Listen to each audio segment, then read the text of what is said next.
Welcome to Chillin' 101. We hope this video helps. You begin by opening the camera or Samsung internet that shows the lens icon. This gives you direct access to Circle to search. Tap and hold on the subject, then immediately use 2 fingers to expand or shrink the selection so it fits tightly around the object.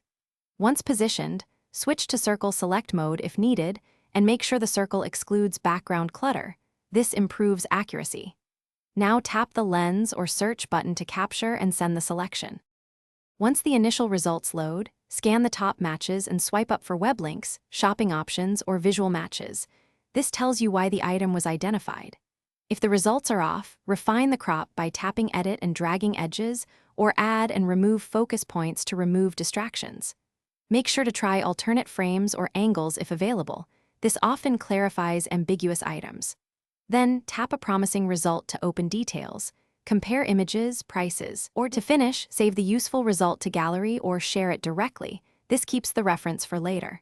If Circle to search returns weak matches, clear the lens cache, ensure Samsung apps are updated, and try again. Sometimes restarting the phone fixes persistent glitches. Also, make sure you have good lighting and a tighter circle around the subject. This is why retries often work. If nothing helps, toggle permissions for camera and storage, then rerun the search. That usually restores full functionality. Thanks for watching. Consider subscribing if we helped you.